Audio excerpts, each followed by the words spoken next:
Gusto mo ba ng murang ulam o murang negosyo recipe? Yan ang ituturo ko sa inyo, kaya don't worry. Karamihan sa atin, limited lang ang budget kaya nagtitipid tayo. Yung iba sa inyo gusto ng extra income kaya sumusubok magnegosyo. Pero bakit hindi natin gawing special yung ulam nyo? Sa murang halaga, makakapagluto kayo nito. Don't worry dahil pati yung paggawa ng sauce, ituturo ko. At kahit first time mong gawin ito, I'm sure kayang-kaya mo. Dahil papadaliin ko yung proseso para sa inyo. Wala nang intro-intro, simulan na natin to. Gagamit tayo ng 1 kilo ng leeg ng manok. Ihiwalay natin yung pinakabalat nito. Bale, 115 pesos per kilo ko lang nabili ito. Sa inyo ba guys, magkano ang per kilo ng leeg ng manok sa inyo? Pa-comment naman sa baba para malaman ko.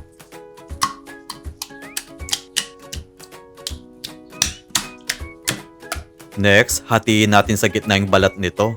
Masyado kasi magiging malaki after maperito dahil maglalagay pa tayo ng breading dito. Pero syempre, kayong bahala kung anong size ang gusto nyo.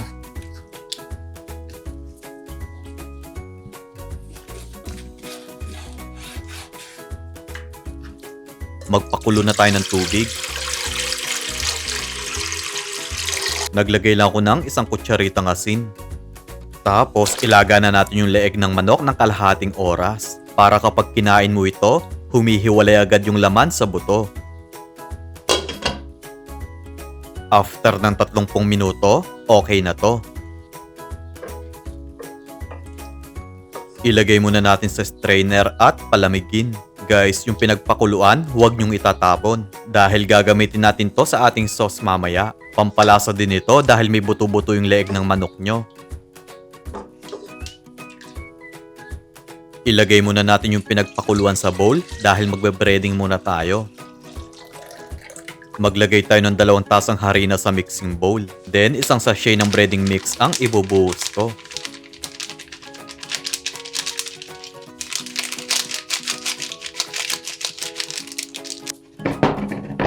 Isang kutsaritang paminta at 1 kutsaritang asin pampalasa.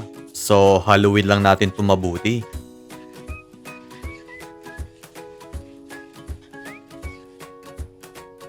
Next, kuha tayo ng 6 na kutsarang breading dahil gagawin natin tong batter.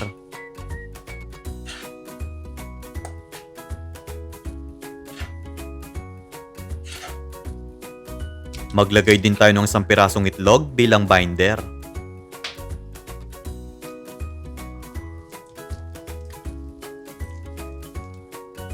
Then, magbuhos tayo ng konting tubig.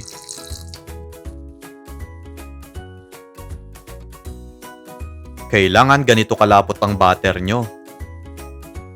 Isawsaw natin yung balat ng manok dito.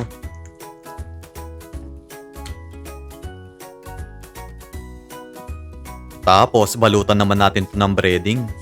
Piga-pigain natin bago pagpagin. Ulitin lang natin yung ganitong procedure sa lahat ng chicken skin.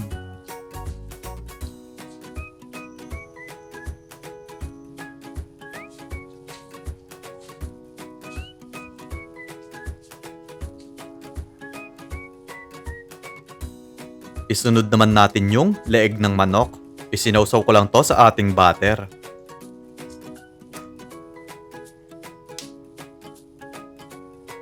Tapos balutan din natin to ng breading. Pero pwede naman kahit di nyo natanggalin ang balat nito. Hiwain nyo na lang ng maliliit para sakto ang size nito. Minsan kasi hindi maiwasan na humihiwalay agad yung balat sa leeg ng manok nyo. Kaya ang ginawa ko, tinanggal ko na lang yung balat nito. At pinakuluan ko yung may buto para pampalasa din sa sauce ko. Magpainit na tayo ng mantika. Pirituhin natin yung chicken skin into medium heat hanggang sa mag-golden brown ito. Huwag nyo munang gagalawin ng 1 minuto para maganda yung kalabasan ng breading after mapirito.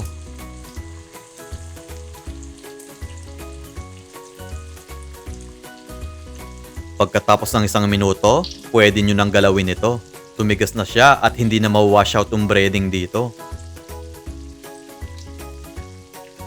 So, okay na to. Ilagay muna natin sa strainer para matanggal lang excess oil.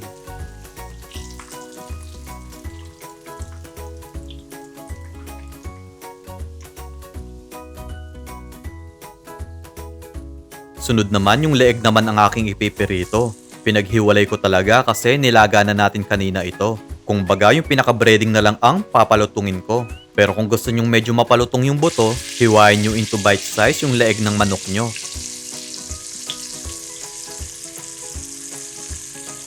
So, okay na to. Ilagay din natin sa strainer para matanggal ang excess oil. After nito, gagawin na din natin yung sauce. Hindi kasi pwedeng mauna yung sauce kasi lalapot agad siya kapag lumamig ito.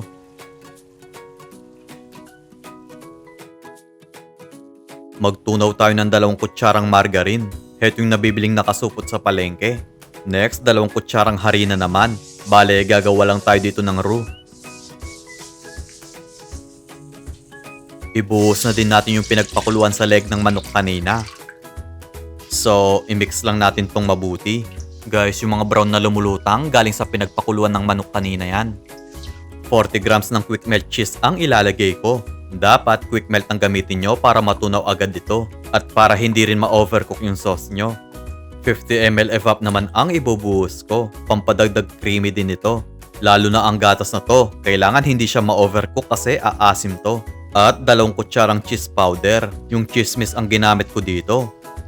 Haluin lang natin at tunawin. Medyo papalaputin ko lang yung sauce ko. So, okay na to. Ilagay na natin yung chicken neck dito. Halu-haluin natin para yung sauce kumapit din. O diba, napaka-cheesy ng itsura. Mukhang mamahalin pero mura lang pala. Kung uulamin nyo ito, kasya siya sa 6 hanggang 7 katao.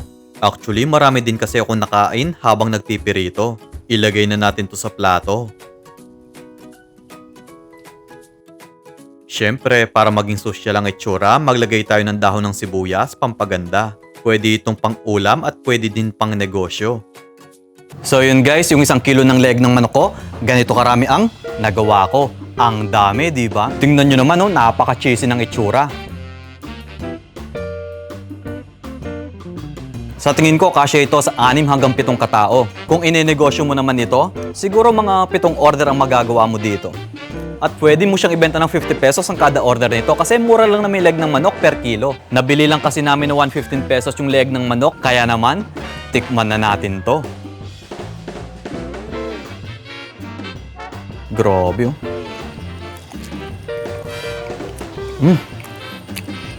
Masarap siya. Tapos, napaka-creamy niya. Pero sa tingin ko, mas bagay kapag may kasamang kanin ito. Tikman naman natin kapag may kasamang kanin.